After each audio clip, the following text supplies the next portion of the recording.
1918 সালে ইনফ্লুয়েঞ্জা রোগটি ভারতবর্ষে মহামারীর আকারে দেখা দেয়। প্রায় 10 লক্ষেরও বেশি মানুষ এই রোগে মারা যায়। এতে পার্বত্য উপত্যকায় একটা সমস্যা দেখা দিতে থাকে। মৃতদেহের সংখ্যা হঠাৎ করে বেড়ে যাওয়ায় সেখানে সকল মৃতদেহকে সুষ্ঠুভাবে সৎকার করা সম্ভব ছিল না। তাই তারা মৃতদেহের মুখে একটা জ্বলন্ত কাঠকয়লা পুড়ে দিয়ে তাকে উঁচু উপত্যকার একদম ধারে নিয়ে গিয়ে নিচের দিকে গড়িয়ে ফেলে দিত। ওই এলাকায় স্বাভাবিক শিকারের ঘাটতি থাকায় একটা চিতাবাঘ এই মৃতদেহগুলি থেকে খুব তাড়াতাড়ি মানুষের মাংসের স্বাদে আসক্ত হয়ে পড়ে। এভাবে আত্মপ্রকাশ করে রুদ্রপ্রয়াগের নরখাদক চিতা। সরকারি পরিসংখ্যান অনুযায়ী রুদ্রপ্রয়াগের এই নরখাদক চিতাটি মোট 125 জন মানুষকে হত্যা করেছিল। কিন্তু আমরা সবাই জানি আসল পরিসংখ্যানটা এই 125 জনের চেয়ে অনেক বেশি। এই চিতাটার ভয়ে সেই সময় সন্ধে হলেই রুদ্রপ্রয়াগের রাস্তায় রাস্তায় নেমে আসত শ্মশানের নীরবতা। হাজার হাজার পুরুষ, নারী, শিশু জীবিত অবস্থাতেও এক মৃত্যু ভয়কে সাথে নিয়ে ঘুরে বেড়াতো সারাদিন। নমস্কার, রহস্য রোমাঞ্চের জগতে আপনাকে স্বাগত। এই গল্পটি আমরা নিয়েছি জিম করবেটের the man eating leopard of Rudraprayag বইটি থেকে। জিম করবেট 1875 সালে নৈনিতালে এক আইরিশ পরিবারে জন্মগ্রহণ করেন। ওনার কালাধুঙ্গি অঞ্চলের বাড়িটি বর্তমানের উত্তরপ্রদেশ সরকার দ্বারা করবেট মিউজিয়াম হিসেবে সংরক্ষিত হয়েছে। জিম করবেট তার কর্মজীবনের প্রথমে মালগাড়ি স্টোর কিপার, মালগাড়ির গার্ড এবং অ্যাসিস্ট্যান্ট স্টেশন মাস্টার এই সব পদে নিযুক্ত ছিলেন। প্রথম বিশ্বযুদ্ধের সময়ে তিনি মিলিটারিতে যোগ দেন। দ্বিতীয় বিশ্বযুদ্ধের সময় তিনি সেনাকে গেরিলা যুদ্ধের তালিম দিয়ে লেফটেন্যান্ট কর্নেল পদে উত্তীর্ণ হন। ভারতবর্ষের বন্যপ্রাণী সংরক্ষণ আন্দোলনে তিনি অগ্রণী ভূমিকা গ্রহণ করেছিলেন। বন্ধুরা, তাহলে প্রস্তুত হন আজ থেকে প্রায় 100 বছর আগে হিমালয়ের এক অরণ্য সংকুল এলাকা রুদ্রপ্রয়াগে যাবার জন্যে।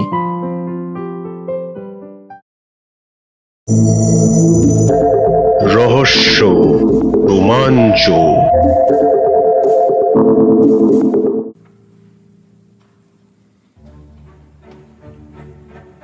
নৈনিতালের সালে থিয়েটারে একটা ছবি দেখতে গেছিলাম। এই ছবিটার বিরতির সময় আমি প্রথমবার রুদ্রপ্রয়াগের নরখাদক চিতাটার ব্যাপারে জানতে পারি। সেই রাতে সালের বারে এক বন্ধুর সাথে একটু গলা ভিজিয়ে নিচ্ছিলাম। এমন সময় দেখলাম আমাদের পাশের টেবিলে তৎকালীন যুক্তরাজ্যের চিফ সেক্রেটারি মাইকেল কিং কয়েকজন লোককে এই চিতাটাকে শিকারের ব্যাপারে পিড়াপিড়ি করছেন, কিন্তু তারা মোটেও উৎসাহ দেখাচ্ছে না। বরং একজন তির্যক মন্তব্য করে বললেন, সত্যকারের মানুষ মেরেছে, এরকম একটা মানুষ কাকর পেছনে যাওয়া প্রাণ থাকতে নয় মশাই। পরদিন সকালে আমি মাইকেল কিনের সাথে দেখা করলাম। তিনি চিতাটি কোথায় আছে সে ব্যাপারে কিছুই বলতে পারলেন না। তবে তিনি বললেন আমি যেন রুদ্রপ্রয়াগে গিয়ে ইবার্টসনের সাথে একবার দেখা করি। ঘরে ফিরে দেখলাম আমার টেবিলের ওপরে পড়ে আছে একটা খাম। সেটা খুলে দেখলাম আমাকে চিঠি লিখেছে স্বয়ং ইবার্টসন। সে জানিয়েছে আমি যেন যত তাড়াতাড়ি সম্ভব রুদ্রপ্রয়াগে গিয়ে হাজির হই। ব্যাস যাবার জন্য প্রস্তুত হয়ে গেলাম। আমরা তড়িঘড়ি যাত্রা শুরু করে দিলাম। রানীক্ষেত, আদ্রবতী, কর্ণপ্রয়াগ হয়ে আমরা যখন একটা রোড ইন্সপেকশন বাংলোর সামনে এসে পৌঁছালাম, তখন জানতে পারলাম বিনা অনুমতিতে সেখানে থাকতে দেওয়া যাবে না। তাই শেষ পর্যন্ত আমরা সেই রাতে রুদ্রপ্রয়াগ থেকে 4 মাইল দূরে একটা জায়গা বেছে নিয়ে তাঁবু গাড়লাম। আমার সাথের লোকজন গেল জঙ্গল থেকে কাঠ কেটে এনে উনুন তৈরি করতে। আমি একটা কুড়ুল নিয়ে বেরিয়ে পড়লাম। কয়েকটা কাঁটা ঝোপের গাছ কেটে এনে তাঁবুটাকে চারিদিক দিয়ে ঘিরে দিতে লাগলাম। রাতে নরখাদকটা থেকে নিজেদেরকে সুরক্ষিত রাখতে হবে। উনুনে আগুন জ্বালানোর পরে সবে রাতের খাবারটা চাপানো হয়েছে, এমন সময় দেখলাম বেশ কিছুটা দূর থেকে একজন ফরেস্ট অফিসার হাত নেড়ে নেড়ে আমাদেরকে সতর্ক করে দিচ্ছে। ওখানে কোন আছে? Go away, go away. Don't stay here. उधर से चले जाओ तुम लोग. ওখানে বাঘ আছে।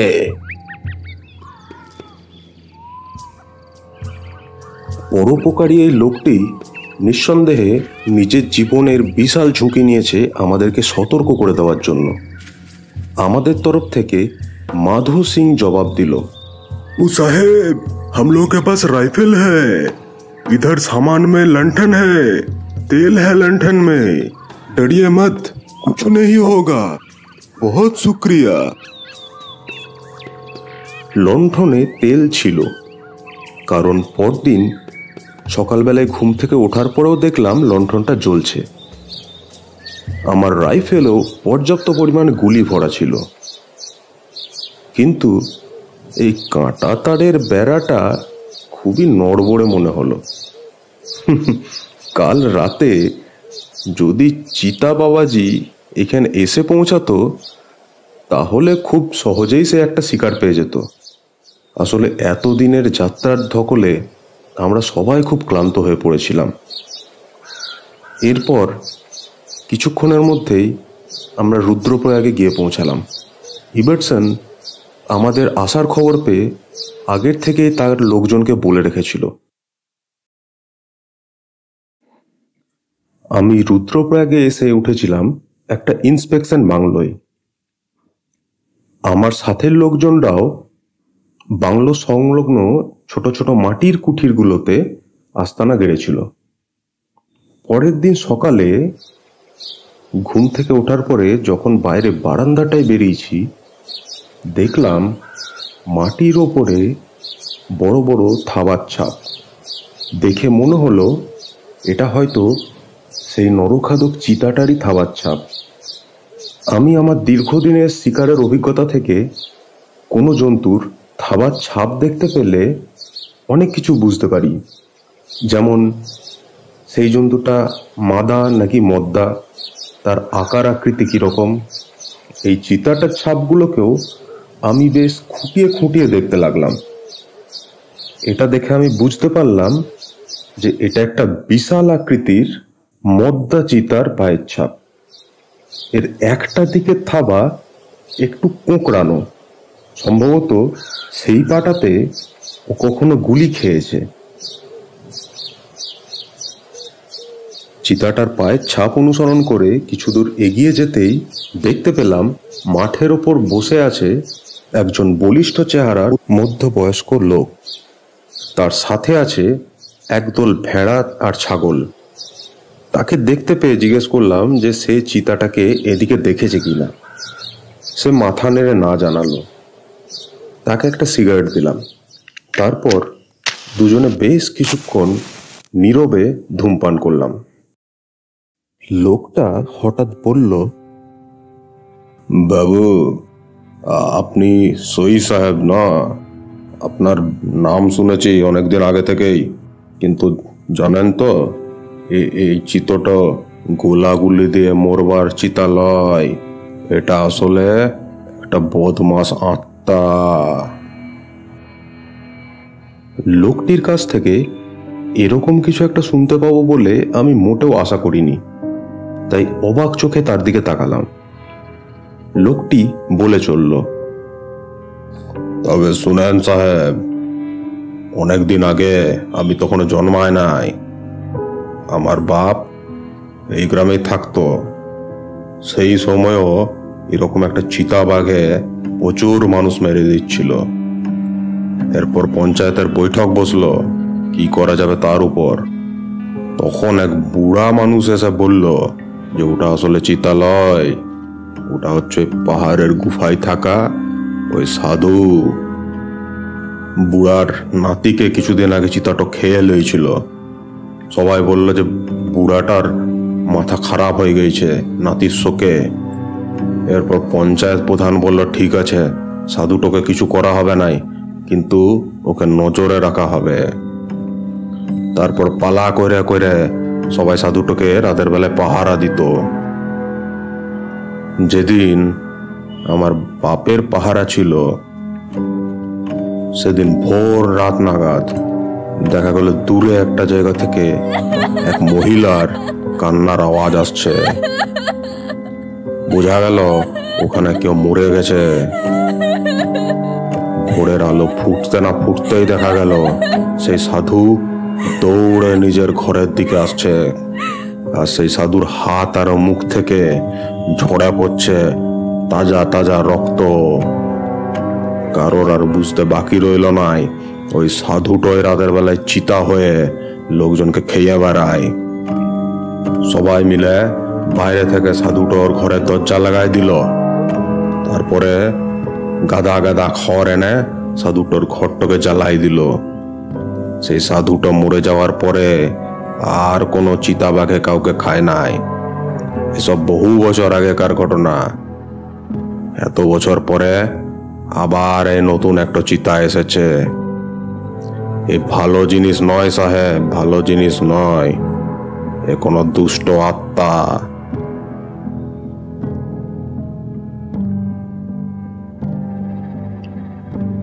এই ধরনের অলৌকিক অভিজ্ঞতার কথা আমার কাছে নতুন নয়।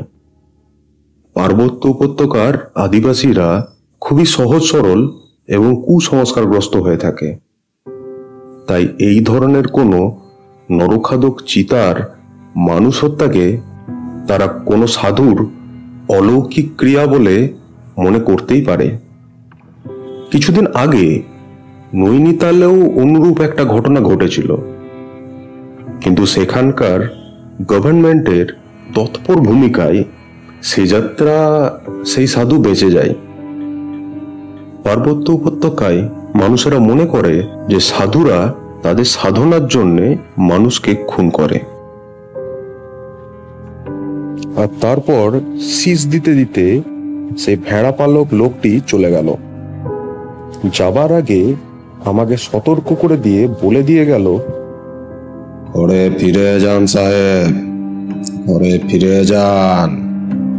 আপনার সময় আর পয়সা দুটাই বাঁচবে, জীবনটা বাঁচবে, থাকবেন না এখানে। আমি এইসব অলৌকিক ঘটনায় একেবারেই বিশ্বাস করি না। আমি আমার দীর্ঘ শিকার জীবনের অভিজ্ঞতা থেকে জানি যে কোনো জন্তু একবার নরখাদক হয়ে উঠলে তা কতটা হিংস্র এবং ধূর্ত হয়ে উঠতে পারে। কিন্তু আমার খটকাটা লাগছিল অন্য জায়গায়।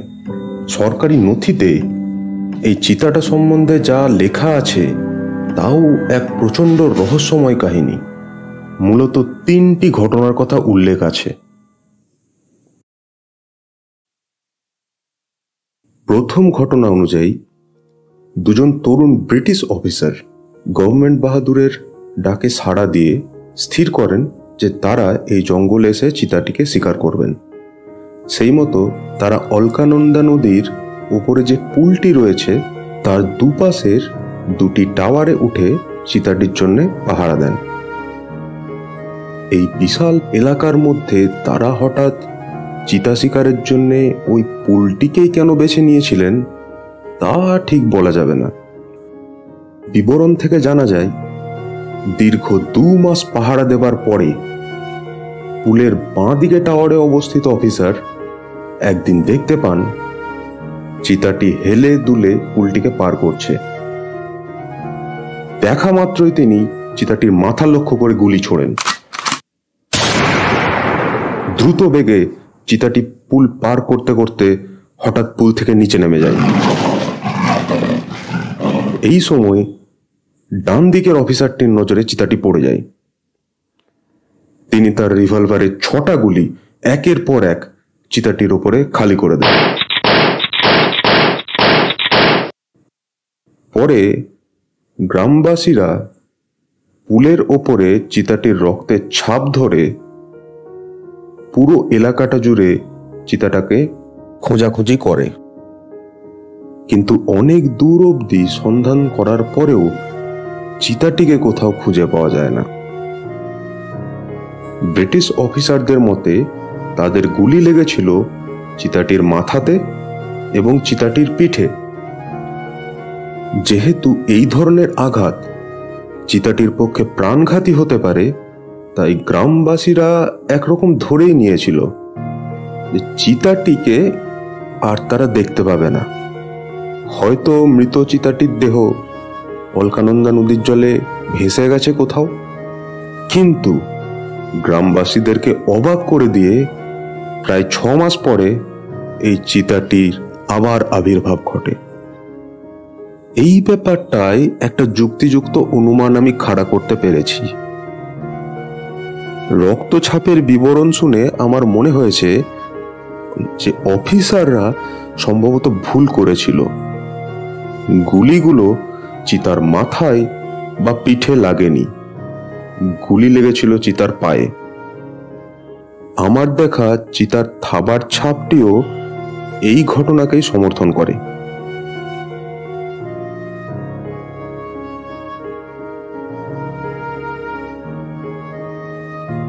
এরপর আরো একটা ঘটনার উল্লেখ আছে সরকারি নথিতে।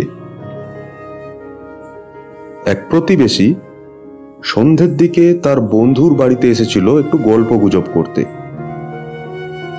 তারা দুজনে ঘরে কম্বলের ওপর বসে তামাক খাচ্ছিল।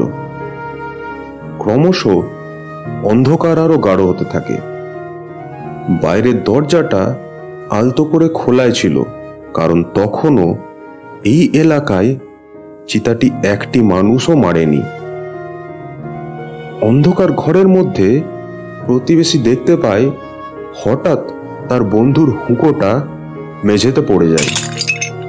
তার থেকে ছিটকে এদিক ওদিক হয়ে যায় জ্বলন্ত কাঠকয়লা। প্রতিবেশী তার বন্ধুকে সতর্ক করে দিয়ে বলে যে জ্বলন্ত কাঠকয়লাগুলোতে কম্বলে আগুন লেগে যেতে পারে। কিন্তু তারপরেও যখন বন্ধুটি কোনো সাড়া দেয় না, তখন প্রতিবেশী নিজে হাতে সেই কাঠকয়লাগুলোকে তুলে রাখতে শুরু করে। এমন সময় সে বাইরে থেকে আসা চাঁদের আলোতে দেখতে পায় একটা বিশাল আকৃতির চিতা নিঃশব্দে তার বন্ধুর মৃত শরীরটাকে টেনে নিয়ে যাচ্ছে দরজা দিয়ে। ঘটনার আকস্মিকতায় সে এতটাই বিহ্বল হয়ে যায় যে কি করা উচিত তা বুঝতে পারে না। এরপর চিতাটি বেরিয়ে গেলে সে হামাগুড়ি দিয়ে গিয়ে ঘরের দরজাটি বন্ধ করে দেয়। প্রতিবেশী সেই লোকটি তার বিবরণীতে বলেছে, চিতাটি যখন তার বন্ধুকে হত্যা করছিল তখন সে কোনো রকমেরই আওয়াজ পায়নি, এমনকি জোরে শ্বাস পড়ার আওয়াজ বা ছটফটানির আওয়াজও পায়নি। অথচ অন্ধকার ঘরে তার বন্ধু মাত্র 1 হাত দূরে বসেছিল। নরখাদক চিতা সম্বন্ধে আমার ধারণা খুবই সীমিত, কিন্তু এমনটাও কি হতে পারে? যাই হোক, আরো একটি ঘটনার কথা উল্লেখ আছে এবং সেটিও প্রচন্ড চমকপ্রদ। গ্রামের এক পঞ্চায়েত প্রধানের ঘরে তার স্ত্রী অসুস্থ হয়ে যাওয়ায় প্রতিবেশী 2 মহিলাকে ডেকে আনা হয়েছিল। তারা 3 জনেই রাতের বেলায় পাশের ঘরে শুয়েছিল। অসুস্থ মহিলাটি শুয়েছিল মাঝখানে এবং প্রতিবেশী দুজন মহিলা শুয়েছিল তার দুপাশে, এবং পঞ্চায়েত প্রধান শুয়েছিল বাইরের ঘরে একটা তক্তার ওপরে। ঘরের দরজা ছিল বন্ধ, কিন্তু ঘরের জানলা খোলা ছিল। জানলার সামনে একটা বড় আকৃতির পিতলের ঘড়া রাখা ছিল। রাত ক্রমশ গভীর হলে, যখন ঘরের মধ্যে সবাই গভীর ঘুমে আচ্ছন্ন, তখন চুপি চুপি চিতাটি ঘরে ঢোকে। কিছু অলৌকিক উপায়ে চিতাটি ঘরে ঢোকার সময় পিতলের ঘড়াটি পড়ে যায়নি। এরপর মাঝখানে শুয়ে থাকা সেই অসুস্থ মহিলাকে চিতাটি হত্যা করে এবং তার দেহ টেনে নিয়ে যেতে থাকে। ঘর থেকে বেরোনোর সময় হঠাৎ শব্দ করে পিতলের ঘড়াটি মাটিতে পড়ে যায়, আর তাতেই ঘরের সবার ঘুম ভেঙে যায়। সবাই উঠে আলো জেলে দেখতে পায় জানলার নিচে মহিলাটির তালগোল পাকানো দেহ পড়ে আছে। মহিলাটির গলায় 4টে বড় বড় দাঁতের ছাপ, কিন্তু আশেপাশে চিতাটিকে কোথাও দেখা যায় না। আমার অভিযান শুরু করার জন্য এলাকাটাকে ভালোভাবে চিনে নেওয়া দরকার। তাই সরকারের পক্ষ থেকে আমাকে যে মানচিত্রটা দেওয়া হয়েছিল সেটাকে আমি খুঁটিয়ে খুঁটিয়ে দেখতে লাগলাম। রুদ্রপ্রয়াগের মাঝখান দিয়ে চলে গেছে অলকানন্দা নদী, আর পূব দিকে একটা বড় পাহাড়। এই পাহাড়ের উপরে উঠলে পুরো এলাকাটিকে দেখা যায়।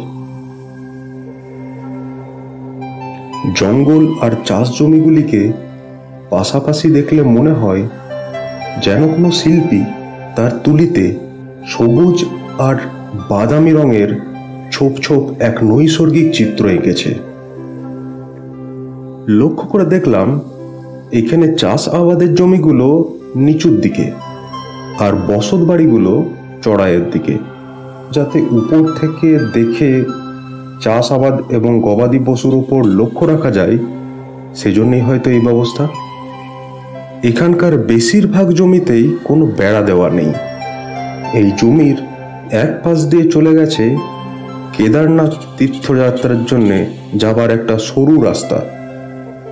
আমি যে সময়ের কথা বলছিলাম তখন এই কেদারনাথ যাওয়ার রাস্তাটি ছিল খুবই সংকীর্ণ, এবং এর ওপর দিয়ে পায়ে হেঁটে যাওয়া ছাড়া কোনো গাড়ি চলাচল করা ছিল অসম্ভব।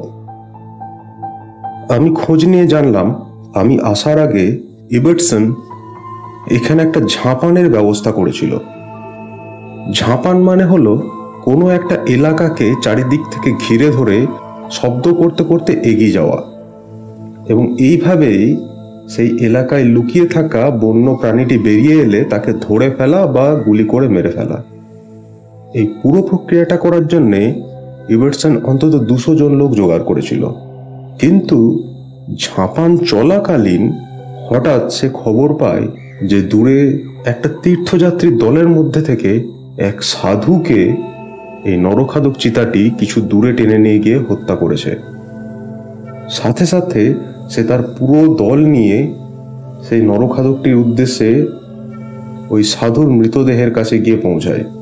ইবার্টসন এবং তার দল চেষ্টা করে যত বেশি সংখ্যক পুরুষ মানুষকে জোগাড় করা যায়। দেখতে দেখতে প্রায় 2000 মানুষ এই ঝাঁপানে যোগ দেয়, এবং এক বিশাল এলাকা ঘিরে তারা শব্দ করে চিতাটির উদ্দেশ্যে বন্দুক নিয়ে খুঁজতে বের হয়। যদি এই ঝাঁপান সফল হতো তাহলে হয়তো 15 জন লোকের প্রাণ বাঁচানো যেত, কিন্তু অনেক খোঁজাখুঁজির পরেও শেষ পর্যন্ত কাজের কাজ কিছুই হয় না। ইবার্টসনকে আমি যতদূর চিনি তাতে এটুকু জানি যে এই ধরনের উদ্যোগ সে অত্যন্ত বিচক্ষণতার সাথে নিয়ে থাকবে। তাই এই ঝাঁপান ব্যর্থ হবার একমাত্র কারণ হতে পারে চিতাটি ওই এলাকায় ছিল না। সম্ভবত আগের রাতে সে তার শিকার সম্পন্ন করে ওই এলাকা থেকে অনেক দূরে কোনো জায়গায় গিয়ে বিশ্রাম নিচ্ছিল।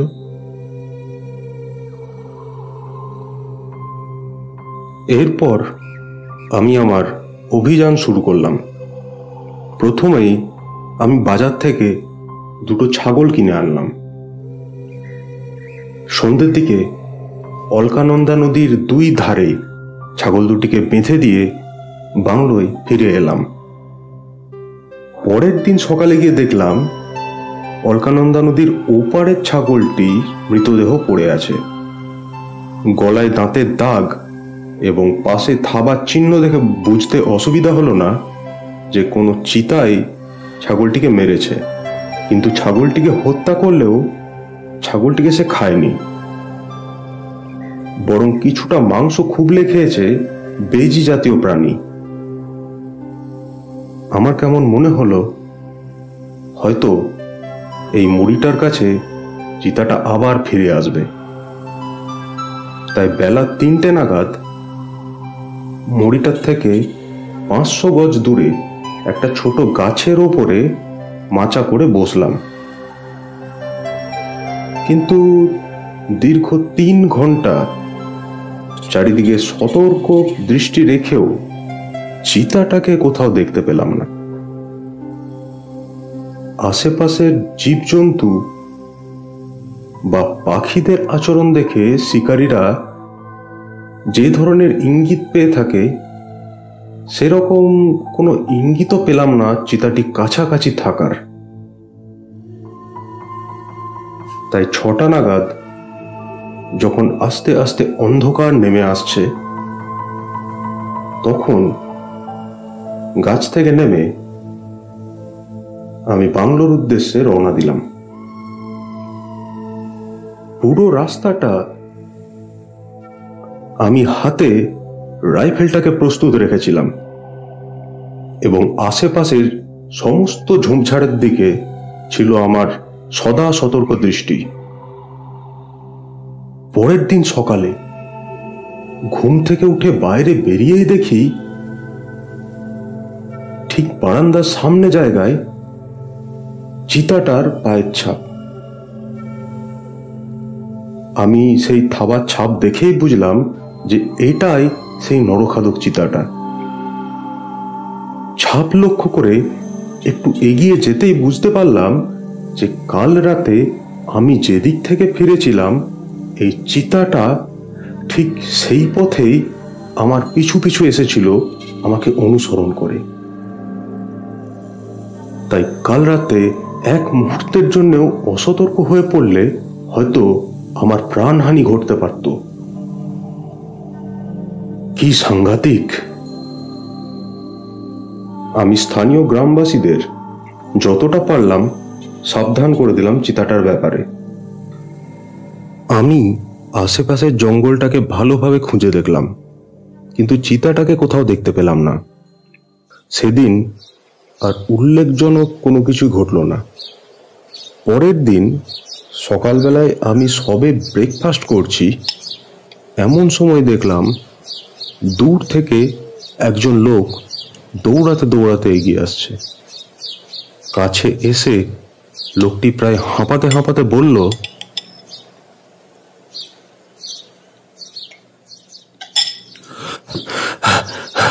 বাবু বাবু একবার আমাদের গ্রামটাতে যাবেন? ওই আমাদের গ্রামে চিতাবাঘটো বেরোয়ছে। কাল রাতে একজন মেয়ে মানুষকে মেরে দিয়ে গেছে চিতাবাঘটো। যাবেন বাবু একবার? হ্যাঁ, নিশ্চয় যাব। তা তোমার গ্রামটা কোন দিকে? আমি জিজ্ঞেস করলাম। জবাবে লোকটি যেদিকে ইঙ্গিত করলো তাতে বুঝতে পারলাম এটি হচ্ছে পূব দিকের সেই বিশাল পাহাড়টার বুকে একটা ছোট্ট গ্রাম। এটাই সেই পাহাড়টা যার ওপর থেকে পুরো এলাকাটা দেখা যায়। আমি আর দেরি করলাম না, খুব তাড়াতাড়ি তৈরি হয়ে নিলাম। আমি সাথে নিলাম একটা অতিরিক্ত রাইফেল, একটা শটগান, একটা লম্বা দড়ি আর মাছ ধরার সুতো খানিকটা। তারপর রওনা দিলাম তাদের গ্রামের দিকে। সেই দিনটা ছিল ভ্যাপসা গরম, তাই গ্রামের দূরত্ব খুব বেশি না হলেও চড়াইয়ের পথে উঠতে উঠতে আমরা প্রায় হাঁপিয়ে পড়েছিলাম। অবশেষে পৌঁছালাম সেই গ্রামে। প্রথমেই নিহত মহিলার স্বামীর সাথে দেখা করলাম। তাকে জিজ্ঞেস করলাম, আচ্ছা কি ঘটনা ঘটেছিল পুরোটা আমাকে ভালো করে বলো তো। লোকটি বলল, বাবু,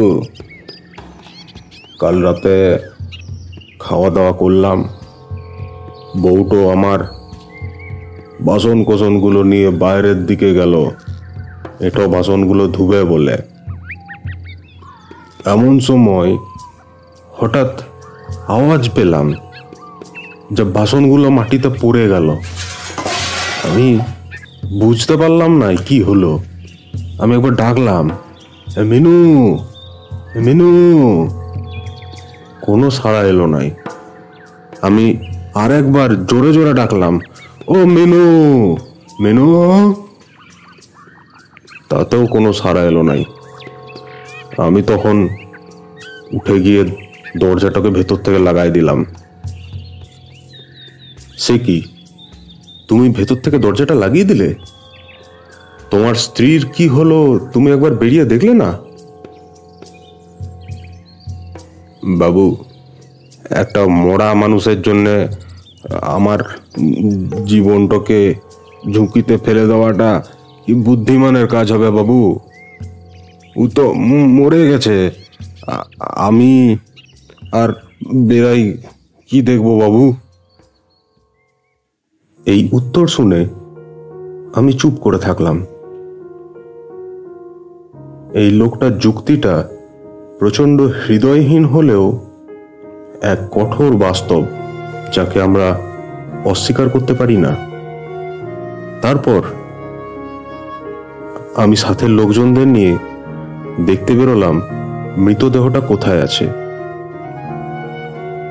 একটু দূরে যেতেই একটা ধাপ জমির নিচে দেখলাম বাঘটা মৃতদেহটাকে ফেলে রেখে চলে গেছে।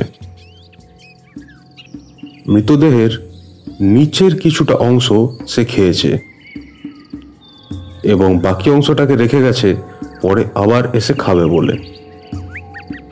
এই ধাপ জমি থেকে নিচের দিকে একটা সরু পথ চলে গেছে। বাঘের পায়ের ছাপ দেখে বুঝলাম বাঘটা সেদিকেই গেছে। এই পথের দুপাশে আমি দুটো বাঁশ পুঁতে দিলাম। তারপর দড়ি দিয়ে বাঁশ দুটোর সাথে আমার সাথে করে আনা অতিরিক্ত রাইফেলটা আর শটগানটাকে শক্ত করে বেঁধে দিলাম। বন্দুকগুলোর ট্রিগারে মাছ ধরার সুতোটাকে বেঁধে দিয়ে সেই সুতোটাকে বাঁশ দুটোর মাঝামাঝি জায়গায় দুদিক ঘিরে বেঁধে রাখলাম। আর তাতেই তৈরি হয়ে গেল একটা এমন ফাঁদ যে বাঘটা যদি এই পথে ফেরত আসে তাহলে এই সুতো তার পায়ে লেগে গেলে বন্দুক দুটো থেকে যে গুলি বেরোবে তা তাকে ছিন্ন ভিন্ন করে দেবে।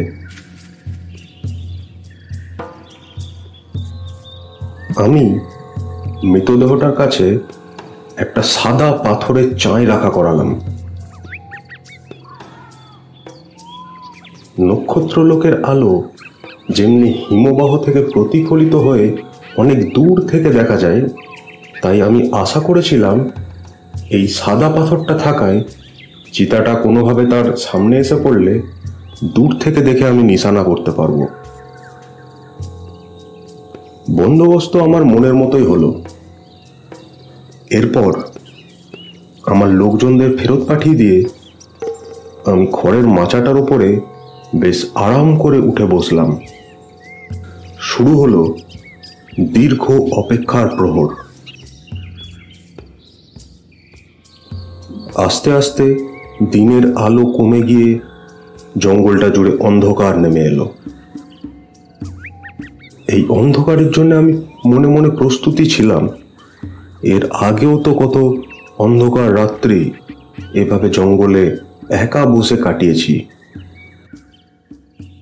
কিন্তু হঠাৎ আমাকে অবাক করে দিয়ে সারা আকাশ জুড়ে ছেয়ে গেল কালো মেঘ। ঘন ঘন বজ্রপাত এবং বিদ্যুতের ঝলকানির সাথে মুষলধারায় বৃষ্টি শুরু হলো। এটার জন্যে আমি একেবারেই প্রস্তুত ছিলাম না। এই বৃষ্টি চলাকালীন আমার মাচার নিচে পাতার উপরে মচমচানি শব্দ শুনে বুঝতে পারলাম ফাঁদটা যেদিকে পেতেছি চিতাটা সেদিক দিয়ে না এসে উল্টো পথ ধরে আমার মাচার দিকে এগিয়ে আসছে।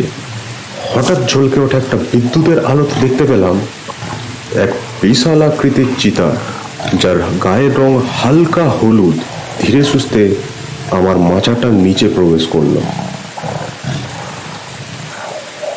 এরকম বিভীষিকাময় রাত্রি আমি এর আগে খুব কমই কাটিয়েছি। মাচার ওপরে ঠান্ডা শীতল ঝড়ো বাতাস আমার হাড় শুদ্ধ কাঁপিয়ে দিয়ে চলে যাচ্ছে, আর মাচার নিচে আরাম করে বসে আছে সেই বিশাল আকৃতির নরখাদকটা।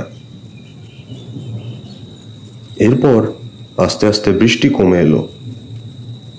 কিছুক্ষণ পরে দূরে মৃতদেহটার কাছ থেকে মাংস খাবার আওয়াজ শুনে বুঝতে পারলাম চিতাটা মৃতদেহটার কাছে পৌঁছে গেছে। কিন্তু আমার দুর্ভাগ্য, আমি সাদা পাথরটা যেদিকে রেখেছিলাম তার সামনাসামনি জায়গাটাতে জল জমে যাওয়ায় চিতাটা একটা অন্য দিকে বসে মাংস খাচ্ছে। তাই আমার মাচা থেকে চিতাটা আমার নিশানার মধ্যে আসছে না। কিন্তু চিতাদের স্বভাব আমি যতটুকু জানি তাতে এটুকু জানি কোনো এক জায়গায় তারা বেশিক্ষণ বসে থাকতে পারে না। তাই আমি আশা করলাম একবার না একবার চিতাটাকে ওই সাদা পাথরের সামনে আসতেই হবে, আর সেই সময়ই আমি গুলি করব। কিছুক্ষণের মধ্যেই দেখলাম চিতার কালো ছায়া মূর্তিটা সাদা পাথরটার সামনে। আমি মুহূর্ত দেরি না করে রাইফেলটা তুলে নিশানা লাগালাম, কিন্তু আমি রাইফেলটা তোলার সাথে সাথেই চিতাটা আবার অন্ধকারে অদৃশ্য হয়ে গেল। আমি রাইফেলটা নামিয়ে রাখলাম। আবার কিছুক্ষণ পরে চিতাটাকে দেখতে পেলাম সাদা পাথরটার সামনে। আমি আবার রাইফেল তুললাম, কিন্তু আবার চিতাটা অন্ধকারে মিলিয়ে গেল। এরকম দুবার, তিনবার, চারবার হলো। আমি স্থির করলাম রাইফেলটাকে আমি আবার কাঁধ থেকে আর নামাবো না। আমি সাদা পাথরটার দিকে নিশানা লাগিয়ে বসে থাকলাম, কিন্তু ভারী রাইফেলের ওজনে খুব অল্প সময়ের মধ্যেই আমার কাঁধের মাংসপেশিতে এমন ব্যথা শুরু হয়ে গেল যে শেষ পর্যন্ত রাইফেলটা আমাকে নামিয়ে রাখতে হলো। এরপর হঠাৎ শুকনো পাতার ওপরে মচমচানি শব্দ শুনে আমি বুঝতে পারলাম চিতাটা মৃতদেহটাকে ফেলে আমার মাচার দিকে এগিয়ে আসছে। আমার দীর্ঘ শিকারের অভিজ্ঞতার ফলে অন্ধকারেও আমি বেশ ভালোই দেখতে পাই, কিন্তু আকাশে মেঘ করে থাকার ফলে চাঁদ বা তারার ন্যূনতম আলোটুকুও নেই। পুরো জঙ্গলটা নিকষ কালো অন্ধকারময় জায়গা। মাচার উপরে বসে আমি চিতাটার অবস্থান একেবারেই দেখতে পাচ্ছি না। আমি খুবই অসহায় বোধ করলাম, কিন্তু চিতাটার পায়ের শব্দ শুনে বুঝতে পারলাম সেটা আমার খুব কাছাকাছি চলে এসছে। আমি আর অপেক্ষা করলাম না।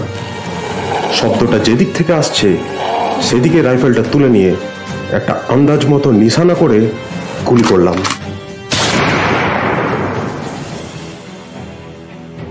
এরপরে বাকি রাতটুকুই চিতাটার আর কোনো লক্ষণ দেখতে পেলাম না। কোনো শব্দ শুনে বুঝতে পারলাম না যে চিতাটা ঠিক কোথায় আছে।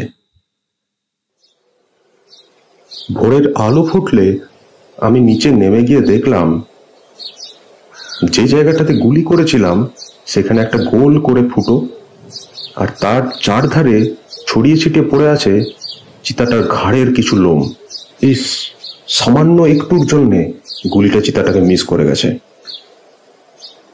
এরপর মৃত মহিলার স্বামীটি তার বন্ধু বান্ধবদের নিয়ে এসে মৃতদেহটিকে নিয়ে গেল সৎকারের জন্য। বল হরি হরি বল, বল হরি হরি বল। আমিও আমার লোকজনদের ডেকে নিয়ে রুদ্রপ্রয়াগের দিকে যাত্রা করলাম। সকালবেলায় আমি যেন ঠান্ডায় একদম জমে যাচ্ছিলাম। উত্তরায়ের পথ ধরে আমি যখন রুদ্রপ্রয়াগের দিকে এগিয়ে চললাম, এই রাতের ব্যর্থতার ঘটনা আমার মনকে তিক্ততায় ভরিয়ে তুলেছিল। এই এলাকার বাসিন্দারা নরখাদক হত্যার ব্যাপারে আমার ক্ষমতাকে যেন অলৌকিক বলে মনে করে। আর হবে নাই বা কেন? এর আগে বহু জায়গাকে আমি নরখাদক মুক্ত করতে সক্ষম হয়েছি। কিন্তু এই কথাও তো সত্যি, ভাগ্য যেভাবে আমাদের সাথে খেলা করলো তা মোটেও কাম্য ছিল না। কাল রাতে টর্চ না থাকা সত্ত্বেও চিতাটাকে মেরে ফেলার যথেষ্ট সম্ভাবনা ছিল। যেহেতু অন্ধকারে আমি যে কোনো সাধারণ মানুষের থেকে বেশি ভালো দেখতে পাই, কিন্তু তারপর মুষলধারে বৃষ্টি এবং আকাশে ছেয়ে থাকা ঘন কালো মেঘ চিতাটাকে মারার সমস্ত সম্ভাবনাকেই নষ্ট করে দিল। কিন্তু এই সহজ সরল গ্রামবাসীরা আমাকে কোথাও দেখতে পেলেই অভিবাদন জানাতো, তাদেরকে আমি কি জবাব দেব? এত কাছে থেকে এরকম একটা ভালো সুযোগ পেয়েও আমি ভাগ্যের পরিহাসের জন্য খুব বাজেভাবে ব্যর্থ হয়ে গেলাম।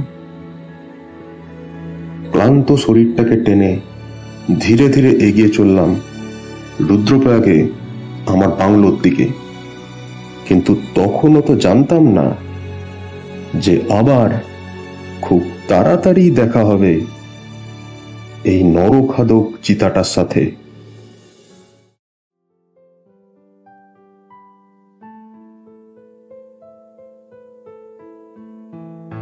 বন্ধুরা, আপনারা এতক্ষণ শুনছিলেন রুদ্রপ্রয়াগের নরখাদক চিতার প্রথম পর্বটি।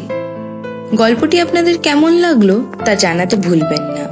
আর যারা এখনো অবধি আমাদের চ্যানেলটি সাবস্ক্রাইব করেননি তাদেরকে অনুরোধ রইল, প্লিজ বেল আইকনটি টিপে সাবস্ক্রাইব করে দিন আমাদের নতুন গল্প পেতে। গল্প পাঠে ও বিভিন্ন চরিত্রে ছিলেন প্রতীক, পোস্টার ডিজাইনে অভিরূপ, গল্পের সূত্রধার অয়ন, মিউজিক ও এডিটিং এ টিম রহস্য রোমাঞ্চ।